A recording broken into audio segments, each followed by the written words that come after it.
OTT super star എന്നറിയപ്പെടുന്ന ഒരു നായകനാണ് സൈജു കുറുപ്പ്. അപ്പോൾ ആളുടെ പടങ്ങൾ തിയേറ്ററിലൊന്നും അധികം ശ്രദ്ധിക്കപ്പെടാതെ OTTയിൽ മികച്ച അഭിപ്രായങ്ങൾ നേടി മുന്നേറാറാണ് പൊതുവെ സംഭവിക്കാറ്. അപ്പോൾ ആളുടെ ലേറ്റസ്റ്റ് ആയിട്ട് തിയേറ്ററിലൊരു പടം ഇറങ്ങിയപ്പോൾ ഞാൻ പോയി കാണാമെന്ന് വിചാരിച്ചു. പക്ഷേ എഗെയിൻ തിയേറ്ററിലൊരു സമ്മിശ്ര പ്രതികരണം കണ്ടപ്പോൾ OTT വന്നിട്ട് കാണാമെന്ന് വിചാരിച്ചു.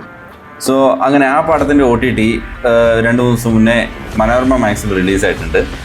So let's just review flask.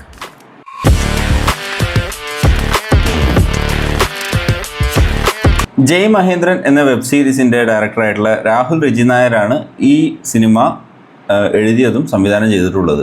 അപ്പോൾ ഒരു സിമിലർ ട്രാക്ക് തന്നെയാണ് ഈ പടം പോകുന്നത്. അപ്പോൾ ആ സീരീസിലും മെയിൻ ക്യാരക്ടർ സൈജു കുറുപ്പായിരുന്നു, ഈ പടത്തിലും മെയിൻ ക്യാരക്ടർ സൈജു കുറുപ്പാണ്. അപ്പോൾ ഈ പടത്തിൽ ഒരുപാട് ക്യാരക്ടേഴ്സ് ഒന്നുമില്ല, ഒരു എണ്ണം പറയാവുന്ന ക്യാരക്ടേഴ്സ് മാത്രമേ മെയിനായിട്ട് വരുന്നുള്ളൂ. അതിലിപ്പോൾ നോട്ടബിളായിട്ട് എടുത്ത് പറയാനുള്ളത് സൈജു കുറുപ്പ്, സുരേഷ് കൃഷ്ണ, പിന്നെ സിദ്ധാർത്ഥ് ഭരതൻ എന്നുള്ളവരാണ്. അപ്പോൾ അതിൽ സിദ്ധാർത്ഥ് ഭരതനൊക്കെ സെക്കൻഡ് ഹാഫിൽ മാത്രമേ വരുന്നുള്ളൂ. മേജറായിട്ട് പറയാനാണെങ്കിൽ ഈ സൈജു കുറുപ്പിൻ്റെ സുരേഷ് കൃഷ്ണയും തമ്മിലുള്ള ഡൈനാമിക്കാണ് പടം മൊത്തം പറയുന്നതെന്ന് വിചാരിക്കാം. അതായത് പടത്തിൽ മൊത്തം വരുമ്പോൾ ഇവർ തമ്മിലുള്ള ഒരു ആർക്ക്, ഇവർ തമ്മിലുള്ള ക്യാരക്ടേഴ്സിൻ്റെ ഇൻട്രാക്ഷൻ എങ്ങനെ വരുന്നു എന്നുള്ളതൊക്കെയാണ് സ്റ്റോറി പറയേണ്ടത് ശരിക്കും പറഞ്ഞാൽ. അപ്പോൾ ഈ പടത്തിൽ മെയിൻ പ്രോബ്ലം പറ്റിയെന്ന് വെച്ചാൽ ഈ പടത്തിന് ട്രെയിലർ കണ്ടു കഴിഞ്ഞാൽ ഈ പടം കാണേണ്ട ആവശ്യമില്ല ഏറെക്കുറെ. എന്നുവെച്ചാൽ സ്റ്റോറി ആ ട്രെയിലർ തന്നെ കംപ്ലീറ്റ്ലി കൊടുത്തിട്ടുണ്ട്. അപ്പോൾ ഇപ്പോഴും സംഭവിക്കാൻ പോകുന്നത് എന്നുള്ളത് നമുക്ക് അറിഞ്ഞുകൊണ്ട് തന്നെ ഈ പടം കാണാം. അപ്പോൾ അതുകൊണ്ട് തന്നെ പടം കാണുമ്പോൾ ഒരു ടെൻഷനോ അല്ലെങ്കിൽ അങ്ങനെ ഒന്നും തന്നെ ഇല്ല. പിന്നെ ഇതിൽ കുറച്ച് കോമഡി മൊമെൻറ്റ്സ് ഉണ്ട്. അതായത് ഇപ്പോൾ ഇവർ തമ്മിലുള്ള ഇൻട്രാക്ഷൻ സീൻസൊക്കെ കുറച്ച് ചിരിക്കാനുള്ളതുണ്ട്. അതേപോലെ തന്നെ ഇപ്പോൾ സൈജു കുറുപ്പിൻ്റെ ചില മാനറിസംസൊക്കെ അത്യാവശ്യം കോമഡി എന്നുള്ള രീതിയിൽ ചിരിപ്പിക്കുന്നുണ്ട്.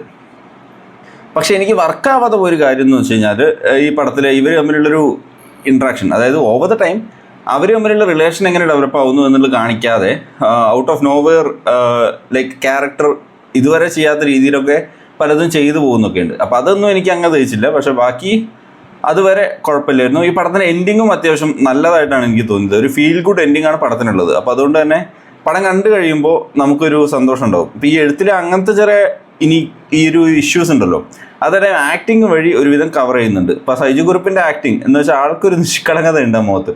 അപ്പോൾ ആ നിഷ്കളങ്കത വെച്ച് ആൾ ഒരുവിധം പടത്തെ രക്ഷിച്ചു കൊണ്ടുപോകുന്നുണ്ട്. വേറെ പോസിറ്റീവ് പറയാനാണെങ്കിൽ ഇതിൻ്റെ മ്യൂസിക്കാണ്. എൻഡിങ് ഒക്കെ മ്യൂസിക് അത്യാവശ്യം കൊള്ളായിരുന്നു. ഈവൻ ആ ending scenes with that music was A perfect feel good ending. So അതുകൊണ്ട് തന്നെ എൻഡിങ് എപ്പോഴും നമുക്കൊരു നല്ല കാര്യമായിരിക്കുമല്ലോ. അപ്പോൾ അതുകൊണ്ട് തന്നെ എനിക്ക് പറയാനാണെങ്കിൽ ഒരു വൺ ടൈം വാച്ചബിൾ മൂവിയാണ്. മോശമായിട്ട് കാര്യമായിട്ടൊന്നും പറയാനില്ല, എന്നാൽ നല്ലതും കാര്യമായിട്ടൊന്നും പറയാനൊന്നുമില്ല. Give it A go, it's good.